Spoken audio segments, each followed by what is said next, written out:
Hi everyone, it's Derek from the iReady podcast here, and this is my reaction to the 3-1 victory over Cowdenbeath tonight in the Scottish Cup Round 4. We made hard weather of that, didn't we? Not very good and not very convincing in the end, I don't think. It was 3-1, however, it was, I would say it was competent in the first half, and it was an absolute disgrace in the second half. Certainly, there was only one team in it. We created our own downfall a number of times in that second half with just absolutely shocking passing, some questionable goalkeeping, I think, and decisions to come out by Fotheringham. Sometimes it paid off for him to come out because of the defending and the pass backs. However, overall in the second half, not good enough at all, and for a bunch of players who were given the opportunity tonight to go out and prove why they should be first team players and not sitting on the bench, or or worse, not even getting on the bench, a lot of them never really proved that tonight. A lot of comments been made about Defoe and Davis. Certainly Davis, I think the game passed him by in the second half a lot. A good few stray passes all about the place, and Defoe, I can't really blame him because I don't think he really had the service, and when he did get the ball, he did hit the target, which is all you can really ask from him at the same time. So not convincing, but we got through nonetheless, and we are now playing Kilmarnock in the next round, which is now going to be played on Saturday the 9th of February at 5:15 in the evening kickoff, so strange time for a kickoff. But anyway, in this game, as I said, we competent in the first half. We scored all 3 goals in the first half. We done the job, what we needed to do. We controlled the game. We never, I don't think Fotheringham had really anything to do, but we just never created as much. You could argue, yeah, we killed the game off, making it 3-0 in the first half, but at the end of the day, this is a second division team, and no disrespect to them at all. They were all out at work today. You know, they had already put in a shift at work, and it should have been more.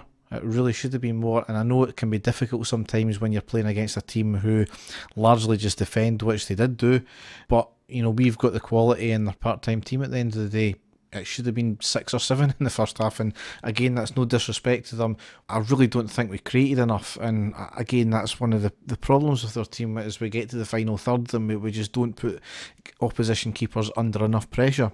Certainly the first goal came in the 12th minute from Andy Halliday. There was a lot of possession. We worked the ball around the box. Halliday got the ball from about 25 yards from goal in the centre, controls it, takes on a player, and then hits a shot from about 20 yards and bounces just before the keeper and then right into the bottom right hand corner. So it was a great shot and great vision, and all round a fairly well worked goal. In the 22nd minute, we went 2-0 up with Koulibaly. Corner came in from the right. It was a header by Lafferty to flick it onto the back post. Defoe had a volley when he was falling backwards. It was at quite close range. Hits off the defender, falls to Koulibaly, and from about 6 yards, he shoots it high into the back of the net. So good poachers type goal there. And I think the goals he scored have been quite similar, I think. And then just before the final, just before the half-time whistle, Lafferty made it 3-0 on the 46th minute. It was a long kick out from our keeper to the halfway line. It was eventually knocked down to Jack just past the halfway line. A great through ball to Lafferty, who beats the offside trap and then just pokes the ball past the keeper, which was overall a very good move. We did play a lot of Route 1 tonight, try to knock it over the defence, and it worked to an extent, but as I said, we never put their keeper under pressure, so I'd like to see us vary it. Now, you would have thought game more or less done and dusted, and it really never worked out that way because, you know, Cowdenbeath had nothing to lose. They just absolutely went for it. They were certainly the better team in the second half. They upped their game, we dropped tools, and, you know, as I said, it was a disgrace of a half. They actually got their goal, and it was an absolute abysmal decision from the referee. I'll get on to refereeing decisions in a minute, but basically it was right after kick-off, a drive and run forward by the Cowdenbeath attacker. Katic puts a challenge in on the edge of the box. It was outside the box, you know, it was just outside. He got a stud to the ball, which, you know, you could argue he got the ball. The attacker went over Katic's legs, and bizarrely, Craig Thompson gave a penalty.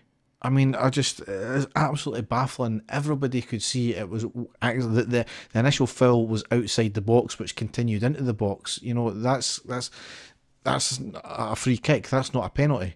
And then what's even more frustrating and more baffling is that the initial penalty was saved, and then the Cowdenbeath attacker, who had already run into the box before the attacker had taken the penalty, you know, followed up with the rebound and put it in the back of net. The goal shouldn't have stood because he was encroaching into the box before the bloody ball had been kicked.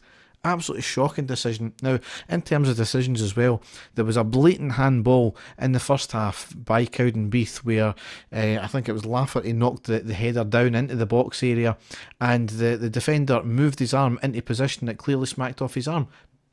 I mean, he never gave it. And I noticed, I think Thompson was a good 10 yards behind it. So don't understand why he never gave that. I don't understand where the linesman was in relation to that. And then there was another blatant penalty in the second half not given when Defoe got the ball down the right hand side, played a good ball, a wee bit of fortune into Davis in the box. And he was clearly taken down by it was more like a scissor kick. It was his second leg that kind of got him. Granted, Davis went down a bit theatrically, but it was a clear-cut penalty. Now, if he didn't think it was a penalty, then Davis should have been booked for diving. And there was a few other decisions throughout the game as well, which were absolutely baffling. And, you know, honest mistakes, you know, as usual. So there was 2 penalties we should have been given, and their goal shouldn't have stood, for both won the penalty and the encroachment. So... but that's getting off the subject. We were woeful in this second half, and a lot of players need to really buck up their ideas, because as I said in previous pods, and as has been said in other pods, it's not other teams that beat us, it's ourselves that beat us. And fortunately we got the win tonight. We had done it just enough, but certainly there was a good few times in that second half where we rode our luck. You know, Fotheringham bizarrely came rushing, charging out, and there was a short pass back by Halliday at one point where he had to come out as well. So, you know, it certainly wasn't a convincing performance. We got the result. That's all you can really take out of it. And a lot of players really need to look at themselves. And I think Gerrard, you know, they've made it easy for Gerrard to pick the team for Saturday. Dave and I will be back to recording a main pod tomorrow night. So that'll be out probably on Friday evening. If not, it'll be early hours of Friday, just depends on how long we record for. The next game obviously is Saturday at home against St Mirren at 3 o'clock kickoff, so that's our first home game of the new year. So looking forward to that. Hopefully a better performance than tonight. So thanks for listening, and goodbye.